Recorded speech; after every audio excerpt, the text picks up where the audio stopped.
श्री गणेश सूर्य के समान चमकते प्रकाश पुंज की तरह हैं, जो हमारे अंतःकरण पर छाए हुए अंधेरे को दूर करने में समर्थ हैं।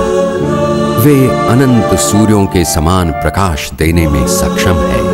सृष्टि के जीवों को राह दिखाने वाले श्री गणेश को मैं प्रणाम करता हूँ। देवों में प्रथम पूज्य श्री गणेश को हम नतमस्तक होकर प्रणाम करते हैं। हे प्रभु, आप मेरे हृदय से अज्ञान का हरण कर अंतःकरण में सहृदयता और पावनता के ज्ञान का प्रकाश करके जीवन की राह को आसान बनाएं।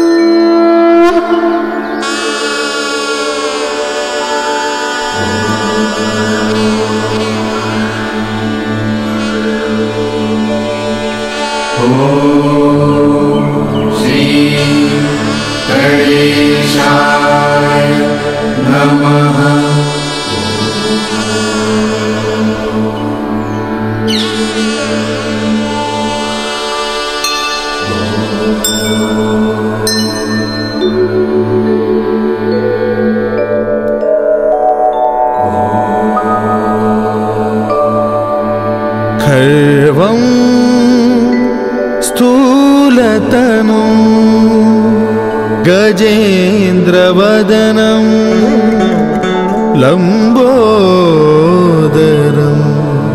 सुन्दरं प्रस्यन्दन् मधुगन्धलुब्धमधुप व्यालोलगण्डस्थलम्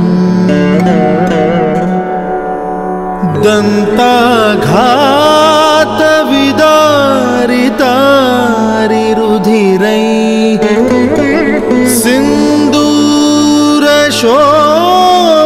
सिन्दूरशोभाकरम् वन्दे शैलसुतासुतं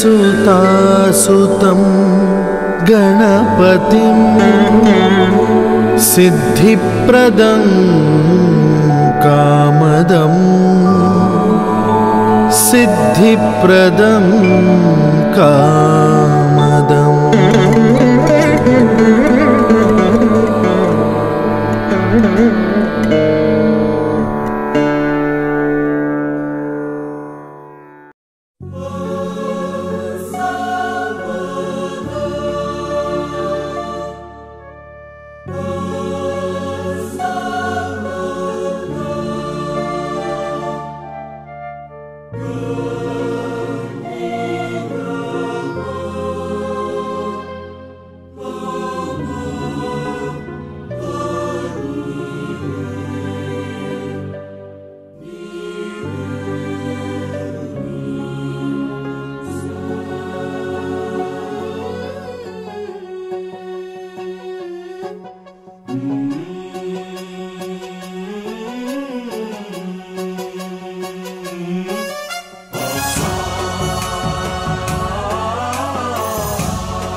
गणनायकाय गणदैवताय गणाध्यक्षाय धीमहि गुणशरीराय गुणमण्डिताय गुणेशानाय धीमहि गुणातीताय गुणाधीशाय गुणप्रविष्टाय धीमहि एकदन्ताय वक्रतुण्डाय गौरीतनयाय धीमहि गजेशानाय भालचन्द्राय श्रीगणेशाय धीमहि एकदन्ताय वक्रतुण्डाय गौरीतनयाय धीमहि गजेशानाय भालचन्द्राय श्रीगणेशाय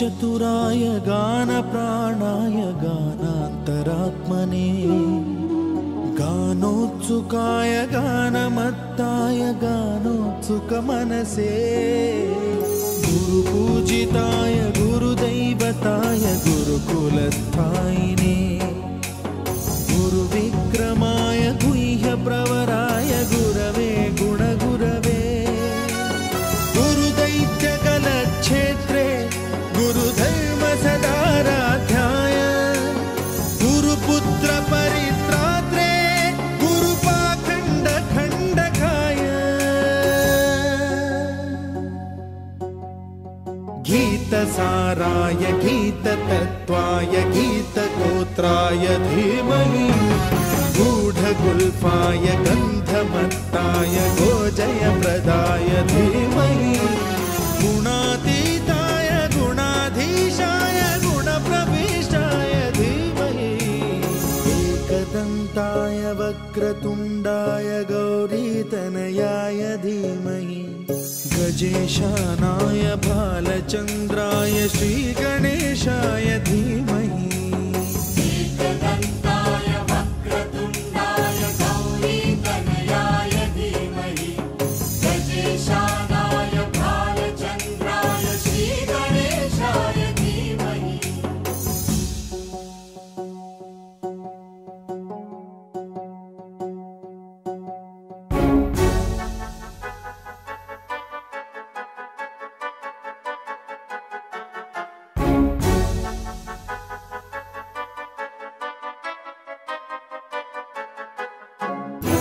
सर्वराजाय गन्धाय सर्वगानश्रवणप्रणयिने गाढानुरागाय ग्रन्थाय गीताय ग्रन्थार्थतत्त्वविदे गुणवते गणपतये ग्रन्थगीताय ग्रन्थगेयाय ग्रन्थान्तरात्मने गीतलीनाय गीताश्रयाय गीतवाद्यपटवे गेयचरिताय गायकवराय गन्धर्वप्रियकृते गायकाधीन विग्रहाय गङ्गाजलप्रणयवते गौरीस्तनन्दनाय गौरीहृदयनन्दनाय गौरभानुसुताय गौरीगणेश्वराय गौरीप्रणयाय गौरीप्रवणाय गौरभावाय धीमहि गोसहस्राय गोवर्धनाय गोपगोपाय धीमहि गुणातीताय गुणाधीशाय गुणप्रविष्टाय धीमहि एकदन्ताय वक्रतुण्डाय गौरीतनयाय धीमहि गजेशानाय भालचन्द्राय श्रीगणेशाय धीमहि एकदन्ताय वक्रतुण्डाय गौरीतनयाय धीमहि गजेशानाय भालचन्द्राय श्रीगणेशाय धीमहि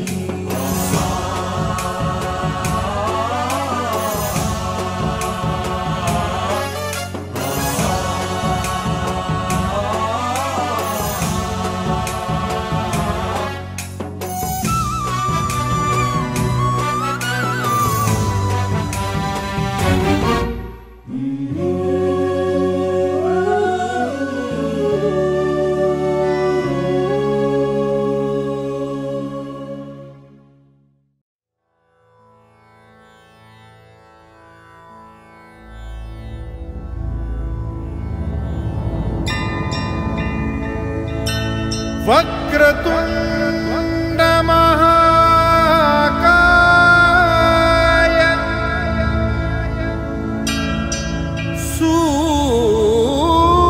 सूर्यकोटि समप्रभा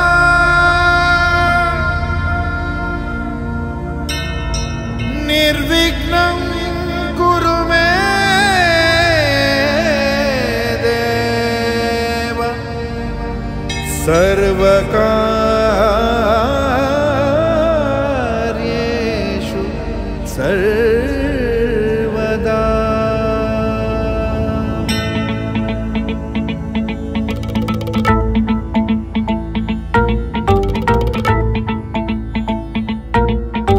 विनायकैक भावना समर्चना समर्पितं प्रमोदकैः प्रमोदकैः प्रमोदमोदमोदकं यदर्पितं सदर्पितं नवान्न धान्य निर्मितं न खण्डितं न खण्डितं न खण्डमण्डनं कृतम्।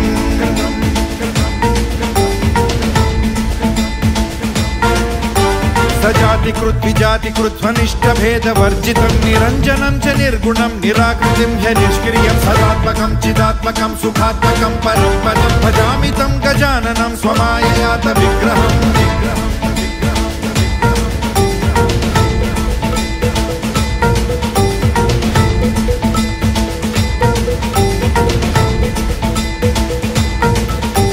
गणाधिपत्वमष्टमूर्तिरीशसूनुरीश्वरस्त्वमम्बरं च शम्बरं धनञ्जयः प्रभञ्जन त्वमेव दीक्षितः शितिर्निशाकरः प्रभाकरः चराचर प्रचार हेतुरन्तराय शान्तिकृत्।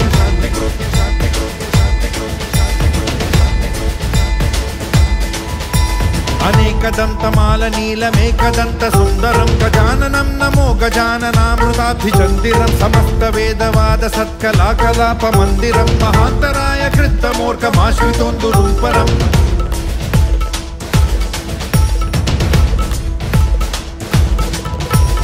ॐ गं गणपतये नमः।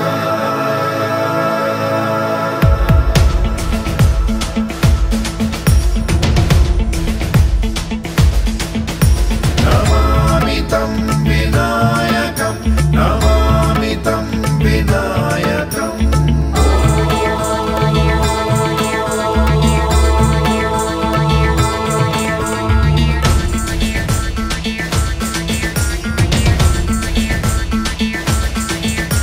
सरत्महेम घण्टिकानिनादनूपुरस्वनैः मृदङ्गतालनादभेदसाधनानुरूपतः धिमिद्धोङ्ग धैयि धैयि शब्दतो विनायकः शशाङ्खशेखर प्रहृष्य नृत्यति।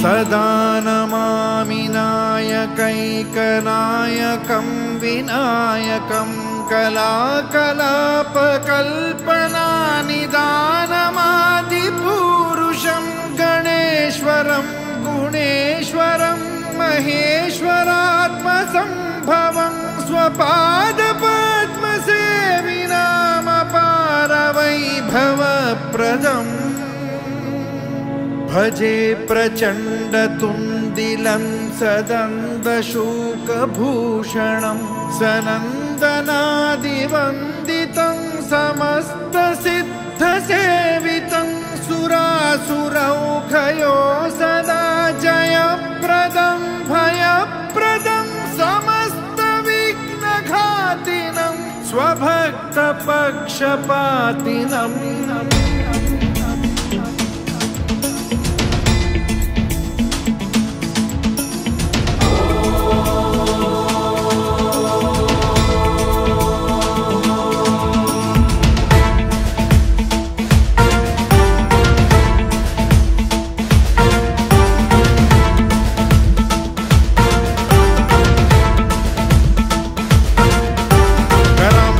कंकण पदाब्ज किंकिनो गणो गणेश्वरो गुणार्णवः फणीश्वरांगभूषणः जगत्त्रयान्तराय शान्तिकारकोऽस्तु तारको भवार्णवस्तघोर दुर्गः चिदेक विग्रह भवार्णवस्तघोर दुर्गः चिदेक विग्रह भवार्णवस्तघोर दुर्गः चिदेक विग्रह।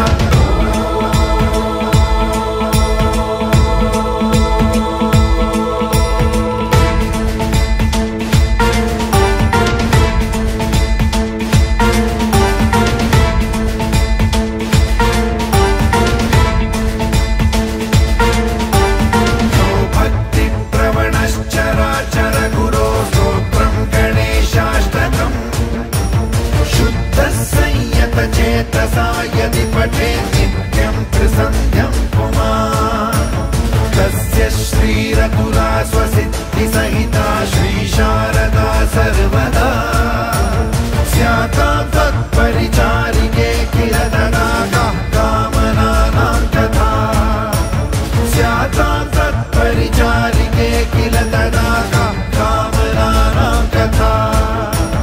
ख्याता तत्परिचारिके किरतरागा कामनानां कथा इति श्रीरुद्रयामलोक्तो गणेशस्तवराजः सम्पूर्णः।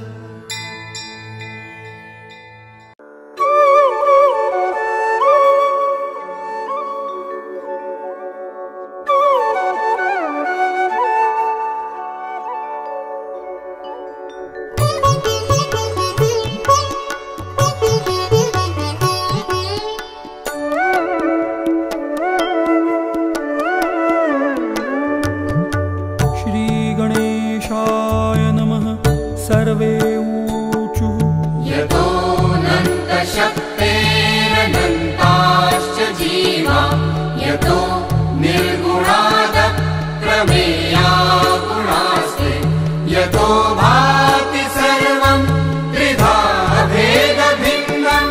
सदा तं गणेशं नमामो भजामः। सदा तं गणेशं नमामो सदा तं गणेशं नमामो भजामः। यतश्चाविरासि जगत्सर्वमेतत् तथाप्यासनो विश्वगो विश्वगोप्ता तथेन्द्रादयो देवसङ्घा मनुष्याः। सदा तं गणेशं नमामो भजामः। सदा तं गणेशं नमामो भजामः। सदा तं गणेशं नमामो भजामः।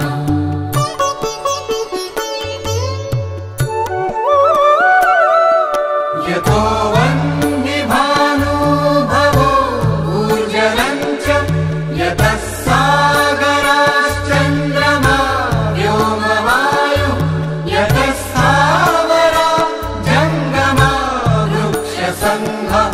सदा तं गणेशं नमामो भजामः।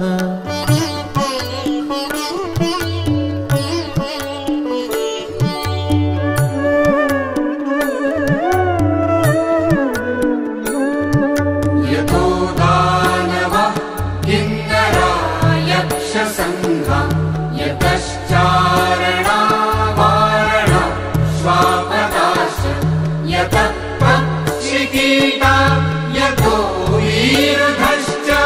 सदा तं गणेशं नमामो भजामः। सदा तं गणेशं नमामो भजामः। सदा तं गणेशं नमामो भजामः।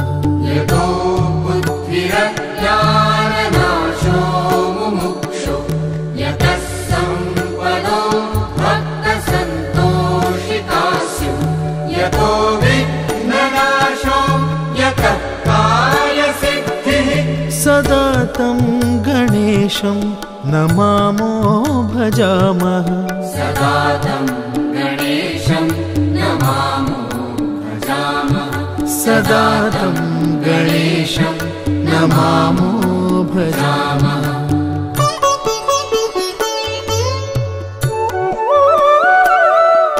यतः पुत्रसम्पत् यतो वाञ्छितार्थो यतो भक्तविघ्नास्तथानेकरूपः यतः शोकमोहो यतः काम एव। सदा तं गणेशं नमामो भजामः। सदा तं गणेशं नमामो भजामः। सदा तं गणेशं नमामो भजामः। यतोऽनन्तशक्तिः सशेषो बभूव धराहारणे वेकरूपे च शक्तः यतोऽनेकधा स्वर्गलोकाभिराना। सदा तं गणेशं नमामो भजामः। सदा तं गणेशं नमामो भजामः। सदा तं गणेशं नमामो भजामः। यतो वेदवाचो विकुण्ठामनोभिः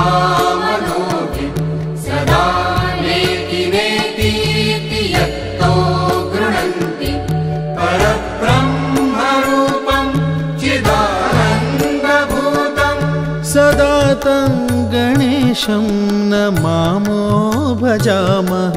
सदा तं गणेशं नमामो भजामः। सदा तं गणेशं नमामो भजामः। श्रीगणेश उवाच पुनरूचे गणाधीशः स्तोत्रमेतत्पठेन्नरः त्रिसन्ध्यं त्रिदिनं तस्य सर्वकार्यं भविष्यति। यो जपेत्परया भक्त्या गजाननपरो नरः एवमुक्त्वा ततो देवश्चान्तर्धानं गतः प्रभुः इति श्रीगणेशपुराणे उपासनाखण्डे श्रीगणेशाष्टकं सम्पूर्णम्। सदा तं गणेशं नमामो भजामः। सदा तं गणेशं नमामो भजामः।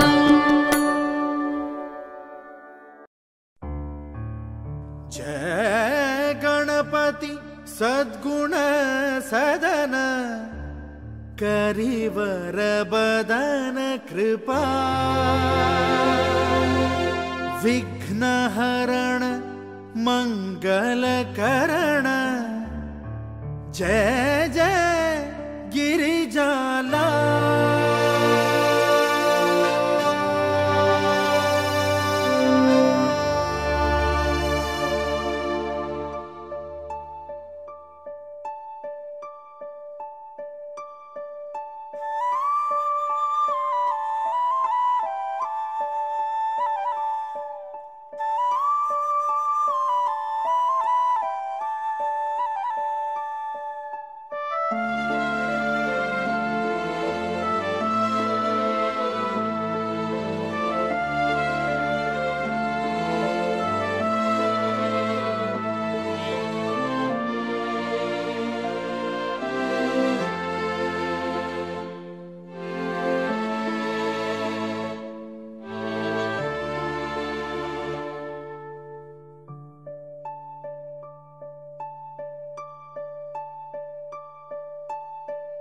जय जय जय गणपति गणराजु मंगल भरण करण शुभ काजु।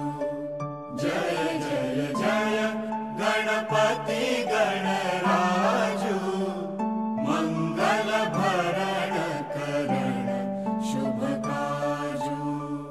जय गजबदन सदन सुखदाता विश्वविनायक बुद्धिविधाता वक्रतुंड शुचिशुंड सुहावन तिलक त्रिपुंड भालमन भावन राजतमणि मुक्तन पुरमाला स्वर्ण मुकुट शिर नयन विशाला।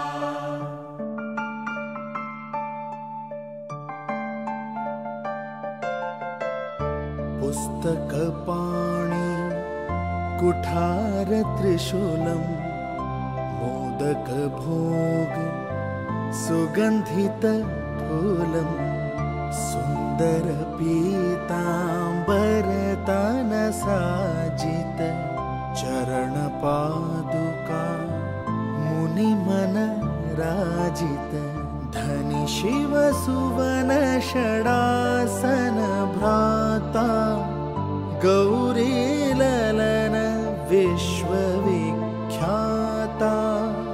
रिद्धि सिद्धि बचौ वर सुधारे मूषक वाहन सोहत द्वारे।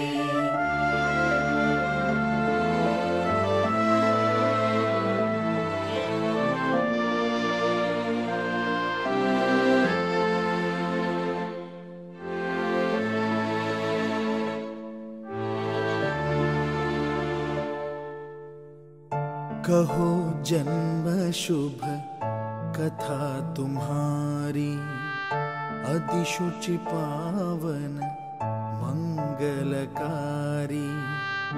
एक समय गिरिराज कुमारी, पुत्र हेतु तप कीन हो भारी। भयो यज्ञ जब पूर्णानुपा, तब पहुँचो तुम हरि द्विज रूपा। अतिथि जानी के गौरी सुखारी, बहुविधि सेवा करी तुम्हारी।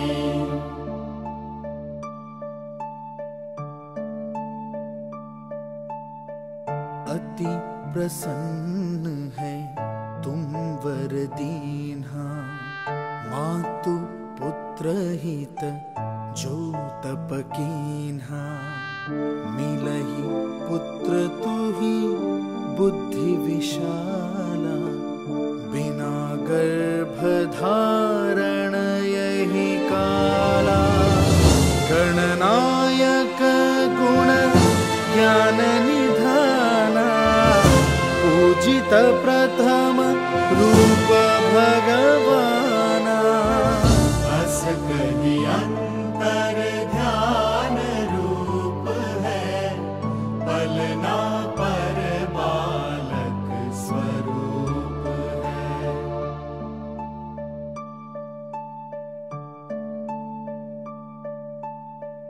बनि शिशुरुदन जब ही तुम ठाना, लखी मुख सुख नहीं गौरी समाना।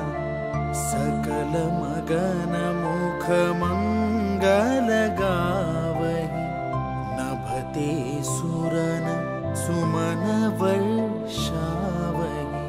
शंभु उमा बहुदान लुटावही, सुर मुनि जन सुत देखन आवही। लखी अति आनंद मंगल साजा, देखन भी आए शनि राजा।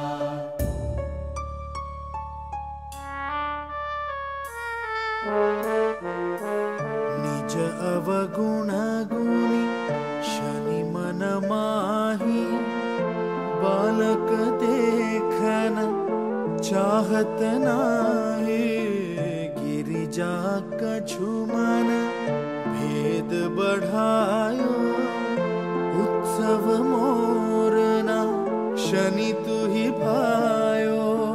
कहन लगे शनि मन सकुचाई, का करी हो शिशु मोहि दिखाई।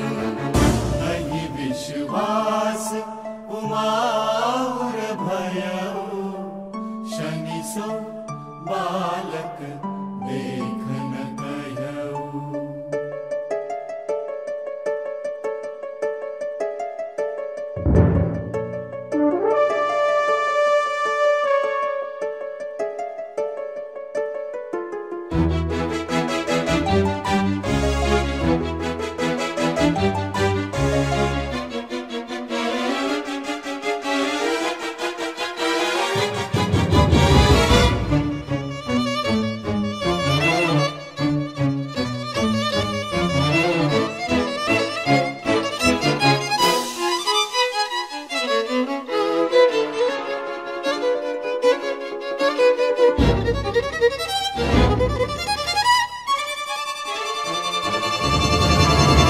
पड़त ही शनि दृग कोण प्रकाशा, बालक सिर उड़ी गयो आकाशा। गिरिजा गिरी विकल है धरणी, सो दुख दशा गयो नहीं बरणी। हाहाकार मचो कैलाशा, शनि की ढोलक सुत का नाशा।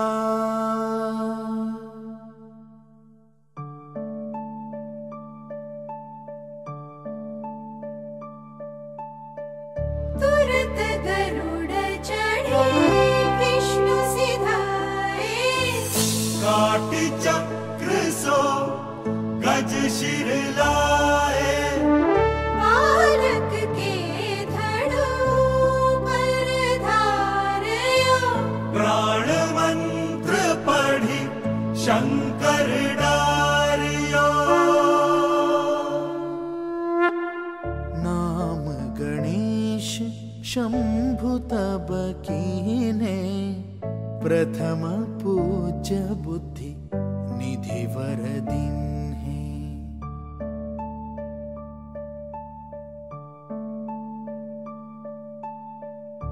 बुद्धि परीक्षा जब शिव कीन्हा, पृथ्वी कर प्रदक्षिणा लीन्हा। चले षडानन मरमि भुलाई, रचे बैठी तुम बुद्धि उपाई। चरण मातु पितु के धर लीन्हे, दिन के साथ प्रदक्षिण कीन्हे। धनि गणेश कहि शिव ही हर्षो, नभते सुरन सुमन बहुवर्षो।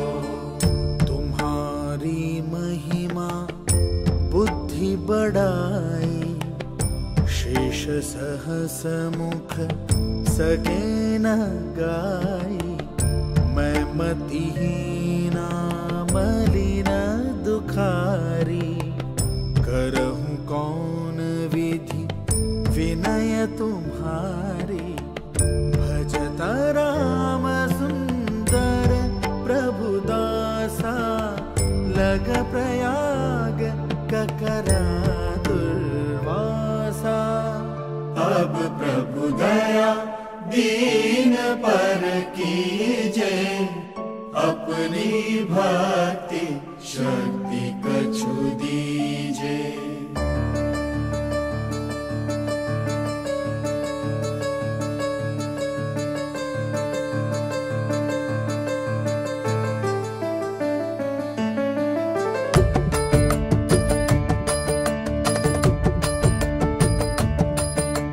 श्री गणेश यह चालीसा, पाठ करे घर ध्यान। मित नव मंगल गृह बसे, कहे जगत सन्मान। विक्रम संवत सहस्र दश, कृषि पंचमी दिनेश। पूर्ण चालीसा भयो, मंगल मूर्ति गणेश। मंगल मूर्ति गणेश, मंगल मूर्ति गणेश।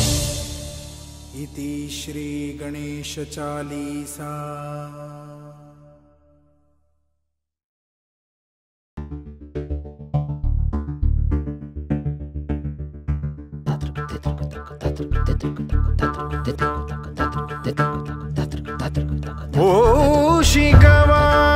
मूषिकवाहन मोदगहस्ता,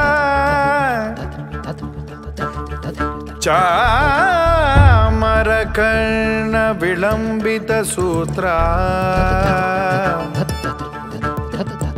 वामन रूप महेश्वर पुत्रा,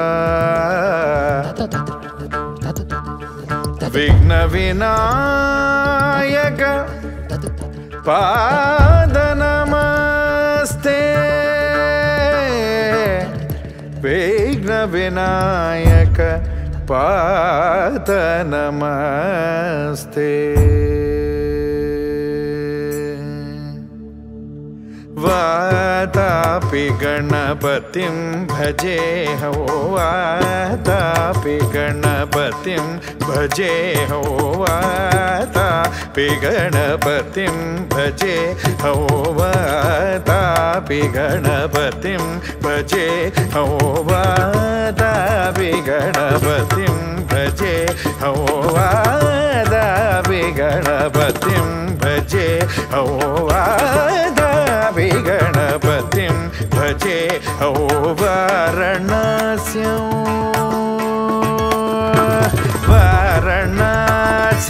वरप्रदं श्री वाराणस्यां वरप्रदं श्री वाराणस्यां वरप्रदं श्री वादाभि गणपतिं भजे हो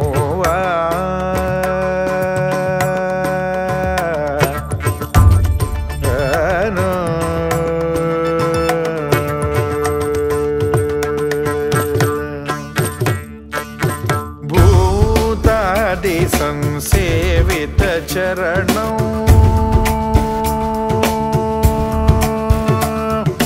भूतादि संसेवित चरणौ भूत भौतिक प्रपंच भरणौ भूतादि संसेवित चरणौ भूत भौतिक प्रपंच भरणौ वेदरागिणं विनुतयोगिनं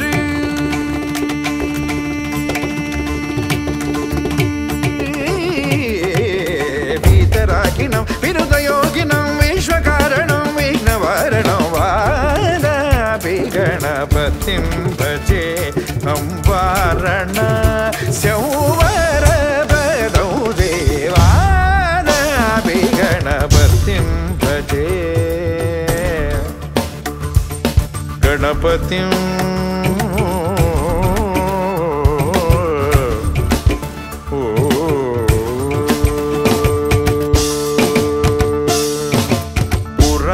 कुम्भसम्भव मुनिवर प्रपूजितं त्रिकोणमध्यगतं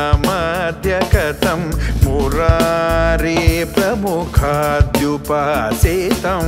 मूलाधार क्षेत्रास्थितं परादि चत्वारि वागात्मकं प्रणव स्वरूप वक्रतुण्डं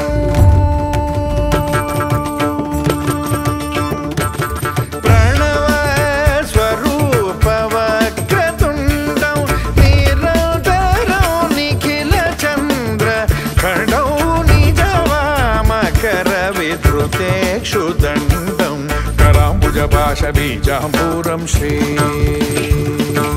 कराम्बुजपाशबीजाम्बूरं श्री पगपरिये कराम्बुजपाशबीजाम्बूरं श्री गबरि गद्दि गबरि सगरि कराम्बुजपाशबीजाम्बूरं गबनि దని पग पगरि कराम्बुजपाशबीजाम्बूरं कलुषविदूरं भूताकारं हरादि गुरुगुगतोषितबिम्बं हंसध्वनिभूषितहेरम्बं वादाभि गणपतिं भजे हं वाराणस्यां वरप्रदं देवादाभि गणपतिं भजे गणपतिं भजे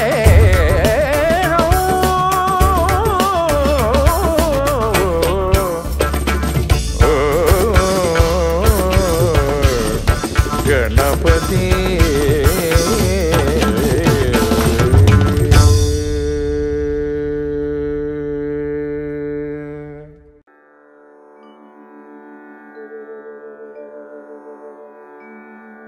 ॐ अस्य श्रीऋणमोचनमहागणपतिस्तोत्रमन्त्रस्य भगवान् शुक्राचार्य ऋषिः ऋणमोचनगणपतिर्देवता ऋणमोचनार्थे जपे विनियोगः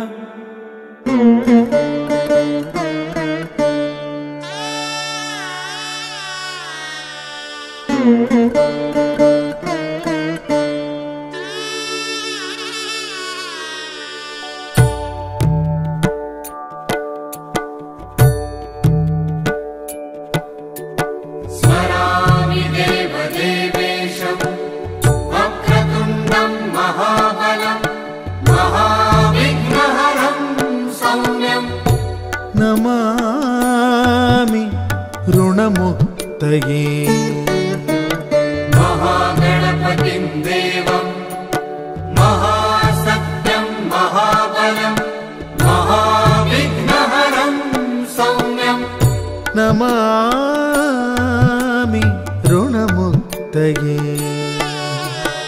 एकाक्षरम् एकदन्तम् एकब्रह्म सनातनम् एकमेवाद्वितीयम् च नमामि ऋणमुक्तये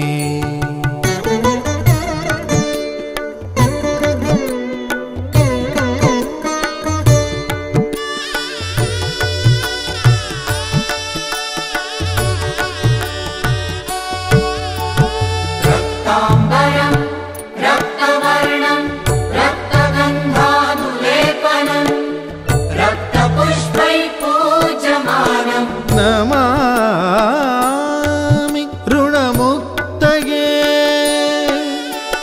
कृष्णाम्बरम् कृष्णवर्णम् कृष्णगन्धानुलेपनम् कृष्णपुष्पैः पूज्यमानम् नमामि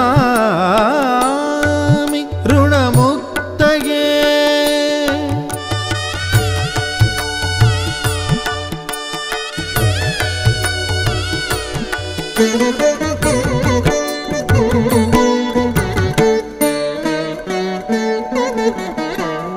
पीताम्बरम् पीतवर्णम् पीतगन्धानुलेपनम् पीतपुष्पैः पूज्यमानम् नमामि ऋणमुक्तये धूम्राम्बरम् धूम्रवर्णम् धूम्रगन्धानुलेपनम् धूम्रपुष्पैः पूज्यमानम् नमामि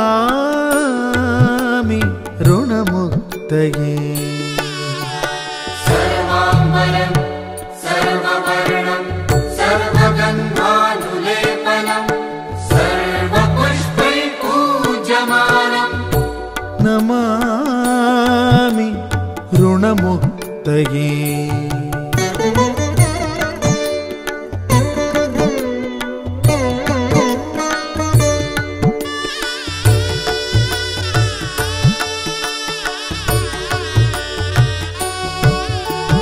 भद्रजातम् च रूपम् च पाशाङ्कुशधरम् शुभम् सर्वविघ्नहरम् देवम् नमामि ऋणमुक्तये यः पठेत् ऋणहरस्तोत्रम् प्रातः काले शुचिर्नरः षण्मासाभ्यन्तरे चैव ऋणच्छेदो भविष्यति इति श्रीब्रह्माण्डपुराणे ऋणमोचनमहागणपतिस्तोत्रम् सम्पूर्णम्।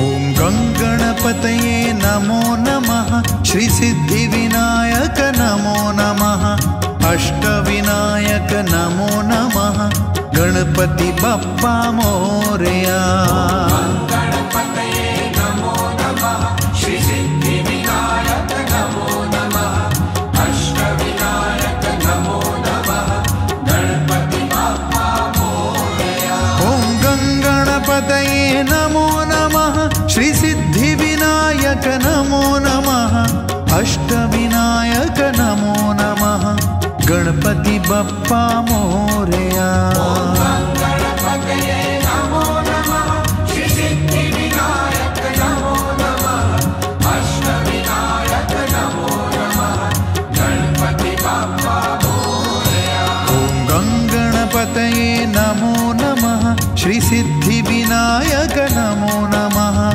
अष्टविनायक नमो नमः गणपति बप्पा मोरया गणपतये नमो नमः श्रीसिद्धिविनायक नमो नमः अष्टविनायक नमो नमः गणपति बप्पा मोरया ॐ गङ्गणपतये नमो नमः श्रीसिद्धिविनायक नमो नमः अष्टविनायक नमो नमः गणपति बप्पा मोरया गणपतये नमो नमः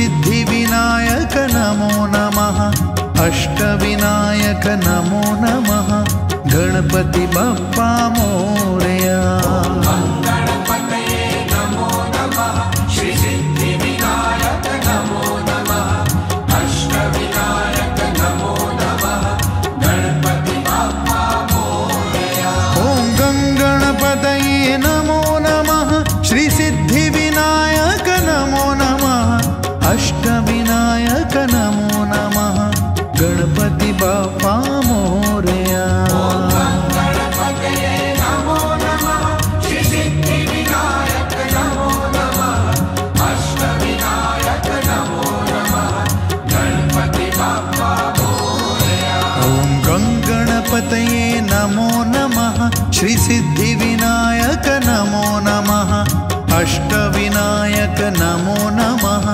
गणपति बप्पा मोरया गणपतये नमो नमः श्री सिद्धिविनायक नमो नमः अष्टविनायक नमो नमः गणपति बप्पा मोरया ॐ गणपतये नमो नमः श्री सिद्धिविनायक नमो नमः अष्टविनायक नमो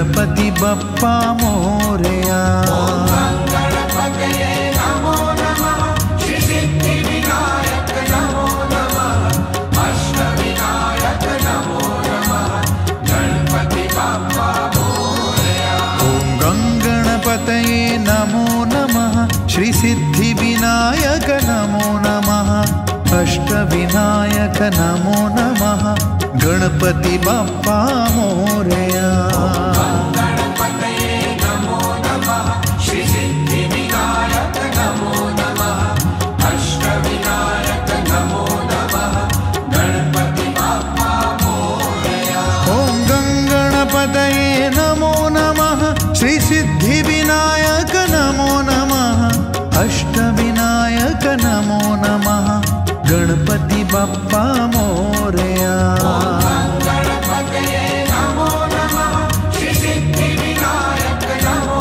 नमः अष्टविनायक नमो नमः गणपति बप्पा मोरया ॐ गणपतये नमो नमः श्री सिद्धिविनायक नमो नमः अष्टविनायक नमो नमः गणपति बप्पा मोरया गणपतये नमो नमः श्री सिद्धिविनायक नमो नमः अष्टविनायक नमो नमः गणपति बप्पा मोरया ॐ गणपतये नमो नमः श्री सिद्धिविनायक नमो नमः अष्टविनायक नमो नमः गणपति बप्पा मोरया गणपतये नमो नमः श्री सिद्धिविनायक नमो नमः अष्टविनायक नमो नमः गणपति बप्पा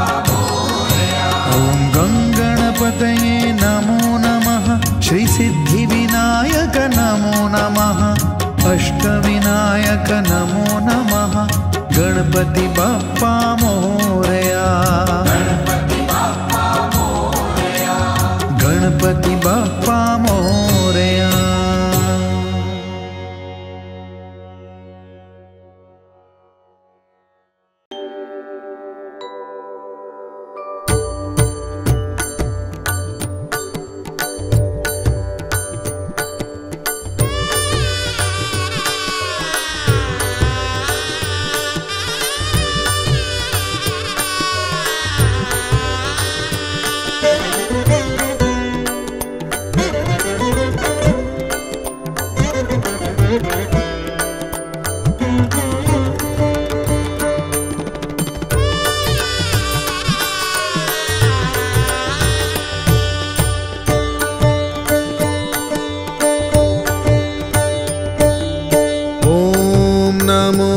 भगवते गजाननाय ॐ नमो भगवते गजाननाय ॐ नमो भगवते गजाननाय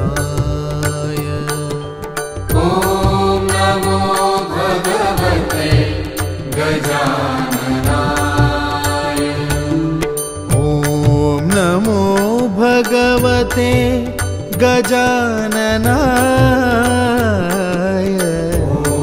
नमो भगवते गजाननाय। ॐ नमो भगवते गजाननाय। नमो भगवते गजाननाय। ॐ नमो भगवते गजाननाय। ॐ नमो भगवते गजाननाय।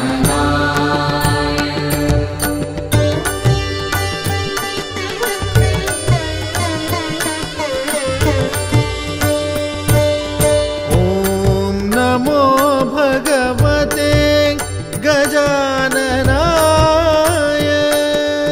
ॐ नमो भगवते गजाननाय। ॐ नमो भगवते गजाननाय।